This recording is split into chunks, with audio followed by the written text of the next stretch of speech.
코로나19 진단 키트를요 처음으로 수출했는데요. 저 아랍에미레이트 UAE에 5만 1,000개 정도를 수출했습니다. 어제인가요? 미국 그 국회 의회에서 진짜 질타를 하는데 지금까지 미국이 진단한 총 건수보다 한국의 하루 한 건수가 훨씬 많다는 거야. 대체 우리는 뭐 하고 있냐 이런 거. 네. 지금 그래서 UAE 이 긴급 수출한 거 외에도 뭐 보도마다 조금씩 다르긴 합니다만 맥시멈 30개 17개국. 그러니까 맥시멈 그거는 17개는 이제 청와대에서 나온 네네. 공식 관계자 이야기고 네. 30개 정도 나라에서 직접 수출을 주문하고 있다 이런 거니까 지금 코로나19라는 게 뭐 어떤 불행한 사건이긴 하지만 이것이 완전히 전화위복이 되는 분위기가 총선 직전에 지금 만들어지고 있는. 그러니까 이번에 그 문재인 정부가 제일 잘한 거, 예. 제일 잘한 게 투명성, 개방성이라고 생각해요. 이거는 문재인 대통령의 의지라고 봐야 돼요. 그래서 아침 저녁으로 브리핑을 했기 때문에 웬만한 가짜 뉴스나 오보가 나와도 이틀을 못 갑니다. 예를 들면 진단키트 하루살이였어요. 예. 하루 만에 사실이 밝혀졌거든요. 그래서 이 투명하게 정부가 정보를 공개하는 것이 얼마나 코로나 사태 해결에 도움이 되고 잘못된 정보를 차단하는지 드러내준 것이고요. 두 번째는 저는 진짜 깜짝 놀란 게 이번에 우리 질본과 감염학회 등 그리고 이 예방의학 쪽 이쪽 분들의 그 전문성과 예측력에 정말 감탄했어요. 이미 지난해 말에 이 신종 코로나 비슷한 새로운 바이러스가 나타나는 걸 예측했다는 거 아닙니까? 예, 예측하고 준비를 해온 거예요. 야. 이건 정말 대단하지 않습니까? 그러니까 지금 유럽 같은 경우는요. 오늘도 보니까 프랑스는 아예 집 밖으로 못 나오게 해요. 한국에서는 있을 수 없는 일이잖아요. 그러니까 유럽이 어쩌고저쩌고 중국 뭐 입국 통제라 이날을 치는데 대표적으로 이탈리아부터 시작해가지고 지금 자유한국당이 외쳤던 중국발 입국 금지를 지금 이 시간쯤에 사과해야 되지 않을까요? 그게 무슨 의미가 있었던 거냐고. 그리고 이제 이게 뭐 나중에 역사적인 평가가 될 텐데요. 네. 그 지금 한국형 방역 모델이나 지난번에 이제 강원도 산불이나 이런 것들을 이제 대처하는 능력들이 어느 날 갑자기 생긴 건 아닌 거고요. 네. 그러니까 문재인 정부가 출범하기 이전부터 사실 그러니까 뭐 문재인 당대표 때 뭐 그 이전부터 네. 사실은 그 이게 어떻게 보면 촛불 시민이 만들어낸 결과이기도 해요. 네. 이게 그래서 이제 가깝게는 우리 세월호 이후에 그 한국 사회에서 모두가 집중했던 국민 안전의 문제 이런 것들을 이제 정부 시스템화하는 것들을 문재인 정부가 좀 역할을 한 것 같고 그 결과가 지금 이렇게 나타나는 것 같아요.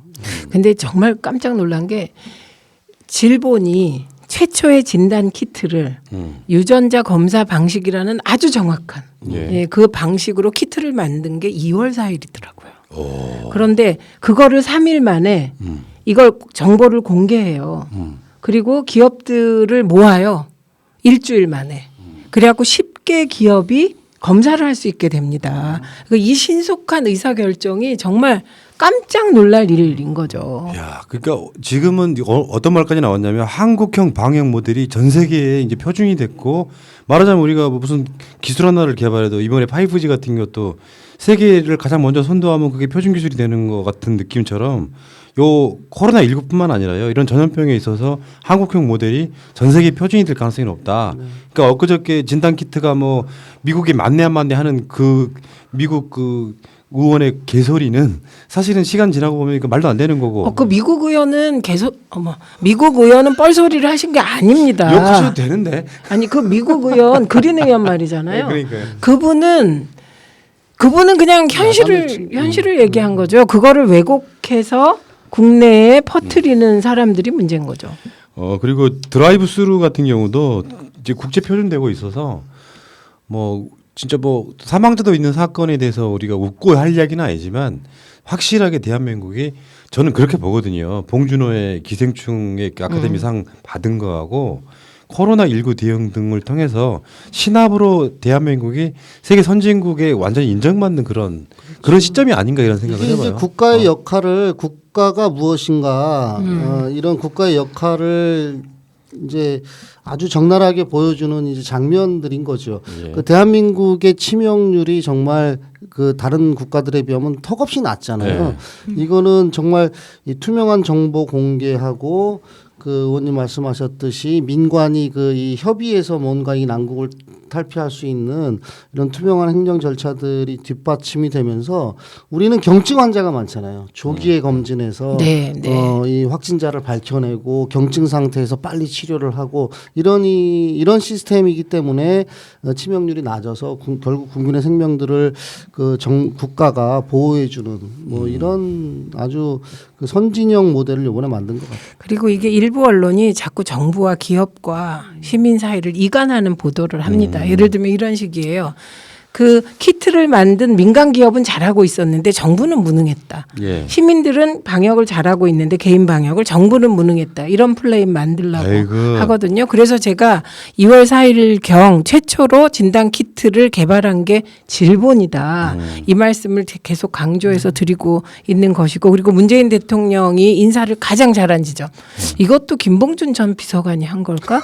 정은경 본부장이 사실은 인사의 그 서열로 보면 본부장 될 서열이 아니었잖아요. 그런데 본부장으로 발탁한 거예요. 왜? 메르스 때 그 정은경 본부장이 국장이었다면서요. 네. 그런데 그때 한탄한 것이 이걸 자꾸 언론이 또 뒤집어서 쓰는데 지금은 질병관리본부에 문재인 정부는 정권을 거의 위임하고 있습니다. 그런데 당시에는 실무국장에게 정권을 주지 않았다는 그렇죠. 거 아니에요. 그래서 그 정은경 그 본부장이 그걸 그렇게 한탄했다고 합니다. 그래서 네. 본부장으로 발탁한 거예요. 그러니까 지금 보니까 질병관리본부장이 의사고 네. 그 밑에 계시는 분들이 장관들이시더라고요. 요거는 굉장히 그 뭐랄까 확실하게 그런 시스템으로 정말 만들어져 네. 있는 것 같습니다. 네. 그 가운데서 제가 김종인 씨가 오늘 무슨 뭐 언론과 인터뷰에서 나온 말이 굉장히 좀 황당하더라고요. 코로나19 대응을 보면서 문재인 정부 국가 경영 능력이 있는지 회의감이 든다. 이분은 어디 갔다 지금 오셨을까? 조선일보만 봐서 그래요. 아 그러니까 이분 이런 말 너무 많이 하셔가지고. 네, 네. 아니 그러니까 지금 전 세계가 극찬하고 있고 뭐 한국의 그 언론들마저도 지금 극찬까지는 아니더라도 문재인 정부의 대응에 있어서 신뢰를 보내고 있는 이 시기에 혼자만 문재인 정부가 국가 경영 능력이 있는지를 회의를 느끼고 있다라고 하면은 보는 사람 입장에서는 화가 나요, 안 나요? 아, 이게 신동아에 실린 거잖아요. 네. 이게 시차가 좀 있는 글이라는 생각이 저는 들었어요. 처음에. 한참 전 인터뷰한 거 지금. 예, 왜냐하면 그리고 보세요. 여기 보면 태영호 발언 비례 출마가 더 정상적이라는 뜻이다 이렇게 변명을 하잖아요. 예. 그러니까 이거는 계속해서 미래통합당의 선대위원장으로 갈 것을 전제로 했다는 느낌이 들더라고요. 이것이 보면 모두에게 화해 제스처. 이거든요. 그리고 특히 황교안 대표에 대해서는 아주 정직하다. 경제 민주화에 의지 있다. 이게 무슨 말이겠어요? 이분이 2012년에 박근혜와 손잡은 것도 경제 민주화를 고리로 잡았잖아요. 그러니까 황교안 대표하고도 경제 민주화로 손잡겠다는 의지인데 이미 버스가 떠나간 것 같고 그리고 이분에게 드리고 싶은 말씀은 정보를 취득하실 때 조선일보 등 보수 언론 정보만 보지 마시고 이제는 새날을 들으셨으면 좋겠습니다. 그러니까요. 새날은 지상파보다 더 좋은 방송입니다. 더 정직한 언론. 그러니까요. 네. 최민희가 출연하니까요. 뭐 김봉준 대마왕. 참, 아이고. 자, 그 이야기는 여기까지 하시고요. 하여튼 김종인 씨 보면은 이분은 아니 그러니까 말이면 막걸리고 하니까 시차가 있다 치더라도요. 뭐 무슨 그러니까 이게 아니 그러면은 그렇게 따지면은 박근혜가 국가 경영 능력이 있었는지 회의 이런 거 비슷한 맥락으로 보면 말도 안 되는 소리를 이 정도 되면은 거의 노망 수준이죠. 아, 진짜 화딱지 정말 날라 그러네. 언론 자유 엄청 보장되는 새날입니다. 그러니까요. 아니 그거는 뭐 자 그렇다 치고 어쨌건 김종인 씨의 이런 그 씨부리다가 결국에는 이런 분들은요 뭔가 훈수를 두거나 무슨 선대위원장 이런 걸 껄떡거릴 것이 아니라 진짜로 후학을 양성한다든지 뭐 이렇게 하시는 분이 세상에 이런 분이 어디 있어요? 근데 이게? 전 죄송한데 네. 후학을 양성 안 하셨으면 좋겠습니다. 왜요? 잘못 배우는 사람 많아져서. 자, 그 이야기는